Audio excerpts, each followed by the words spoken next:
Ndugu zangu wapendwa, sisi leo baada ya kuanza adhimisho la misa na baada ya utukufu tulisikia sala ya mwanzo. Sala ile Baba Padre alisema kwamba alipoisali pamoja nasi alisema,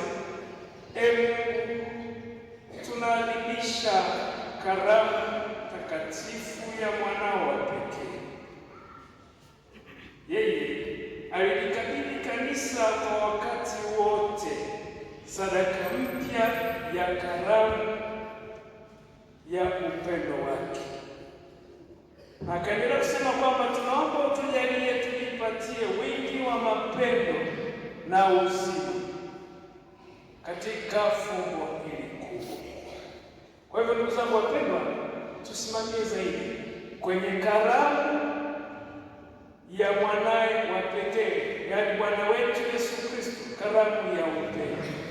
Kadiri ya Katekisimu ya Kanisa Katoliki namba 1323 tunaambiwa kwamba Mwokozi wetu katika karamu ya mwisho, yaani usiku ule alipotolewa, kama tulivyosikia katika waraka wa kwanza Mtume Paulo kwa Korinto katika somo la pili, tunaambiwa kwamba aliweka sadaka ya msalaba siku zote mpaka atakaporudi.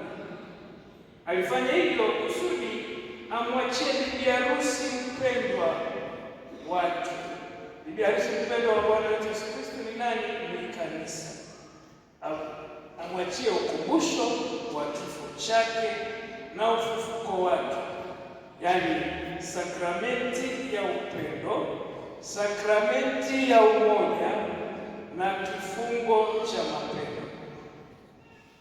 Hiyo ndiyo karamu ya Pasaka, ambapo Kristo huliwa na Roho hujazwa neema, na ambapo pia sisi tunapewa amana ya uzima wa milele. Ndugu zangu wapendwa, katika somo la kwanza ambalo tumelisikia hivi punde kutoka sehemu ya kitabu cha Kutoka aya ile ya kwanza hadi ya 8 na aya 11 hadi 14, tunaelezwa kuhusiana na Pasaka ya Wayahudi. Wayahudi walipotoka utumwani Misri kuelekea katika nchi ya ahadi, Mwenyezi Mungu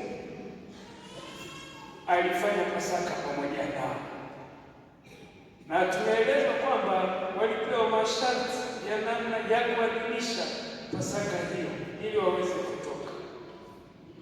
Pasaka hii ya Wayahudi ni dokezo kwetu sisi wa Kristo, sisi wana jimbo la Mungu, sisi wana parokia ya Sana. Ni dokezo kwetu sisi kwamba wokovu wetu umeletwa na Kristo. Turejee tena sehemu ya Katekisimu ya Kanisa Katoliki namba 1164 kwamba katika Pasaka hii ni mwaliko kwetu sisi kushiriki kikombe cha baraka, kama tulivyosikia katika wimbo wa katikati.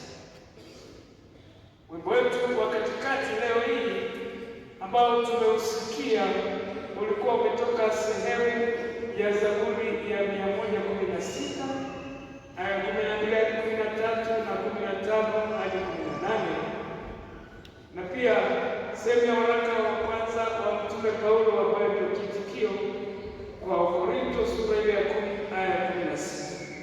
Mwaliko huo unatualika sisi kushiriki kikombe cha baraka, na katika kushiriki kikombe hiki cha baraka sisi tutakuwa washirika wa Kristo. Kwa washirika wa Kristo maanake sisi pia ni wafuasi wake. Somo la pili tulilosikia kutoka waraka wa kwanza Mtume Paulo kwa Korinto sura ya 11 aya ya 23 hadi 26. Mtume Paulo anazungumzia kuhusiana na Ekaristi Takatifu. Anasema Ekaristi Takatifu inawaunganisha Wakristo wote kuwa ndugu. Ekaristi ndio inayotufanya sisi kuwa ndugu, na Paulo anayesisitiza haya, na haya yanasisitizwa zaidi pia katika Katekisimu ya Kanisa Katoliki. Kanisa Katoliki namba 1416 tunaambiwa kwamba Ekaristi Takatifu ambaye ni komunyo takatifu, yaani mwili na damu ya Bwana wetu Yesu Kristo, haya yanafanya sisi nawe nakuza umoja na yule ambaye anashiriki pamoja na Bwana na kumwondolea pia dhambi ndogo na kumkinga na dhambi kubwa, na zaidi ya hayo kumuimarisha na vifungo vya mapendo kati ya mshiriki na Kristo. Ndugu zangu wapendwa, Ekaristi Takatifu tunajua kwamba ni chakula cha kiroho na thamani yake kwetu sisi ni kutuondolea dhambi ndogo, na zaidi katekisimu inatuambia kutukinga na dhambi kubwa, na zaidi inatuimarishia vifungo vyetu na Kristo ambaye tunamshiriki, tunampokea. Na hivyo basi, kuna wengine ambao nafasi ilitolewa toka Jumatatu kwa wiki kuu, ukiacha siku zingine zilizopita kwa ajili ya kupokea sakramenti ya kitubio, hawakuweza kupokea. Leo mara baada ya adhimisho hili tutakuwa na sehemu ya kufanya toba kwa kuabudu Ekaristi Takatifu. Kama sisi tunasadiki na tunaamini katika mafundisho ya Kanisa Katoliki, hivyo tutakapokuja mbele ya Yesu wa Ekaristi baadaye, tutakapomweleza matatizo yetu na shida zetu, tutapata kuondolewa dhambi zetu ndogo, na pia kukingwa na dhambi zile kubwa. Tutaimarishiwa vifungo vyetu na pia vifungo vya mapendo kati yetu sisi na Kristo, na pia kati yetu sisi wenyewe kwa wenyewe. Hivyo basi, ndugu zangu, kwa kupokea sakramenti hii ya Ekaristi, sisi tunaimarishwa kuwa wamoja na kanisa, yaani fumbo la mwili wa Kristo. Hayo ndio ambayo Paulo anayesisitiza. Ndio maana katika sehemu ya mwisho ya somo hili la kwanza la pili ambalo tumesikia, Bwana wetu Yesu Kristo kadiri ya maelezo ya Paulo alisema, fanyeni hivi kwa ukumbusho wako.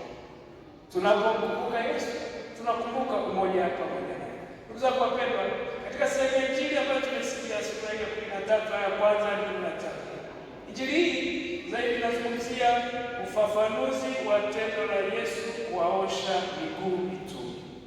Tendo hili sisi leo tutalifanya kama ishara ya kukumbuka yale ambayo Yesu aliyafanya.